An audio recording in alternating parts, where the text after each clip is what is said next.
নেহেরি বা পায়া বা নলি যে নামেই ডাকুক না কেন, এই খাবারটা কার কার কাছে অনেক বেশি পছন্দের কিন্তু বাসায় তৈরি করতে পারেন না, অথেন্টিক একটি রেসিপি আমার চ্যানেলে পেয়ে যাবেন। আসসালামু আলাইকুম এভরিওয়ান, ওয়েলকাম টু সামিহাজ কিচেন। আজ শেয়ার করছি নলি রান্নার সহজ রেসিপি। চলুন কথা না বাড়িয়ে রান্নায় যাওয়া যায়। বিসমিল্লাহ। নলি রান্নার জন্য আমি এখানে গরুর কিছু পা এবং গোড়ালি নিয়েছি।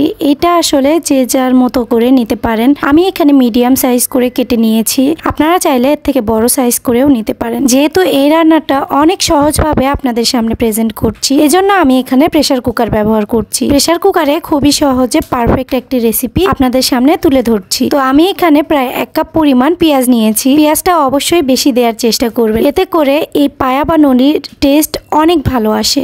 দিয়ে দিচ্ছি 2 চা চামচ পরিমাণ লবণ, দিয়ে দিচ্ছি লাল মরিচ গুঁড়া। আমি এখানে 2 চা চামচ পরিমাণ লাল মরিচ দিয়েছি, 1 চা চামচ পরিমাণ হলুদ দিলাম। সাথে দিয়ে দিচ্ছি আদা রসুন জিরা বাটা, একটু পরিমাণে বেশি দিয়েছি, এতে করে খুব ভালো একটা স্মেল আসবে। সাথে দিয়ে দিচ্ছি কাঁচা তেজপাতা, এটা আমি বাসা থেকে নিয়ে এসেছি, ফ্রিজে রেখে দিয়েছিলাম সেইটা। সাথে দিয়ে দিলাম এখানে দারুচিনি, সাদা এলাচ, কালো এলাচ। গোটা মশলাগুলো আমি এই কয়েকটাই দিব। সাথে আমি দিয়ে দিচ্ছি গরু মাংসের মশলা রাঁধুনির প্যাকেটের, তো আমি এখানে 1 চা চামচ দিয়েছি, এতে করে অথেন্টিক একটা ফ্লেভার আসবে। সাথে দিয়ে দিচ্ছি পরিমাণ মতো পানি। বাস, এখন আর আমাদের কোনো কাজ নেই, শুধু 4 থেকে 6টি সিটি দেওয়া পর্যন্ত অপেক্ষা করব। এই মাংসটা সিদ্ধ হতে আমার প্রায় 6টা সিটি লেগেছে। তো দেখুন কতটা পারফেক্ট হয়েছে, মাশাআল্লাহ। আমি এটাতে একটু ঝোল বেশি রাখবো, যেহেতু এটা আমি নান রুটি দিয়ে খাবো, এজন্য। আপনারা চাইলে এই অবস্থায়ও খেয়ে নিতে পারেন। তো আমি একটু ঝোল রাখবো, এজন্য আমি আবারও পানি দিয়ে কিছুক্ষণ জাল করে নিব। এটা অপশনাল, আপনারা চাইলে ঝোলটা ঘন অবস্থায়ও খেতে পারেন, চাইলে পাতলা অবস্থায়ও খেতে পারেন, তবে টেস্ট কিন্তু একই রকমই। আমি এখানে একটু ঝোলটা ঘন করে জাল করে নেব। জাল করে নিয়ে আমি একটা বাগার দিব, এতে করে এর টেস্ট আরো দ্বিগুণ বেড়ে যাবে। আমার এই রেসিপি ফলো করে বাসায় একবারের জন্য হলেও ট্রাই করবেন, দেখবেন নলি রান্না সহজ হয়ে যাবে। এক চুটকিতে আপনার নলি রান্না হয়ে যাবে ইনশাল্লাহ। তো চলুন এখন বাগার দিয়ে দেখিয়ে দিই। এখানে আমি পর্যাপ্ত পরিমাণ তেল নিয়েছি, দিয়ে দিচ্ছি সামান্য পরিমাণ রসুন কুচি। এখানে আমি প্রায় 2টা পরিমাণ রসুন নিয়েছি, রসুনটা আমি কুচি করে নিয়েছি। দিয়ে দিলাম 1 মুঠো পরিমাণ পেঁয়াজ কুচি, দিয়ে খুব ভালোভাবে নেড়ে চেড়ে গোল্ডেন ব্রাউন করে ভেজে নিব। পেঁয়াজের কালার যখন চেঞ্জ হতে শুরু করবে, সাথে দিয়ে দিব 1 চা চামচ পরিমাণ জিরা। এই বাগারের মধ্যে আমি মাংসটা ঢেলে দিব।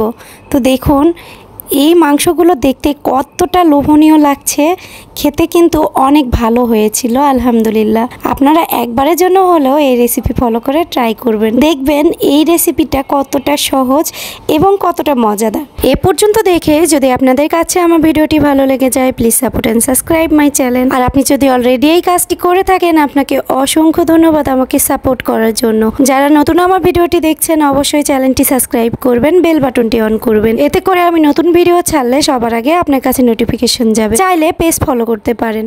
সেরা স্বাদের এই গরুর নলিটা আপনারা যে কোনো কিছুর সাথে পরিবেশন করতে পারেন, যেমন সাদা ভাত, পোলাও, রুটি, পরোটা, নান ইত্যাদি অনেক কিছুর সাথেই কিন্তু এটা খাওয়া যায় এবং খালি খালিও অনেক বেশি মজা লাগে।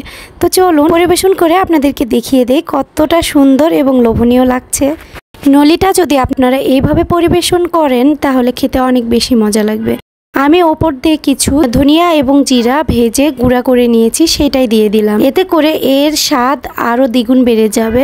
মাশাআল্লাহ, আলহামদুলিল্লাহ। আমার তৈরি সেরা রেসিপির মধ্যে কিন্তু এইটাও রয়েছে। অনেক মজা এবং অনেক সুস্বাদু হয়েছিল এই নলির রেসিপিটা। আশা করি আমার আজকের রেসিপি আপনাদের সবার কাছে অনেক ভালো লেগেছে। রেসিপিটি ভালো লাগলে অবশ্যই একটি লাইক, একটি কমেন্ট করবেন। কমেন্টে ABC যার যেটা মন চায় কমেন্ট করবেন, এতে করে আমি বুঝবো আমার অডিয়েন্স আমাকে সাপোর্ট করছে। তো আজকের মতো বিদায় নিচ্ছি, ইনশাল্লাহ দেখা হবে পরবর্তী কোনো ভিডিওতে। সে পর্যন্ত আল্লাহ আপনাদের সবাইকে ভালো রাখুক, আমাদের জন্য দোয়া করবেন। আল্লাহ হাফেজ, আসসালামু আলাইকুম।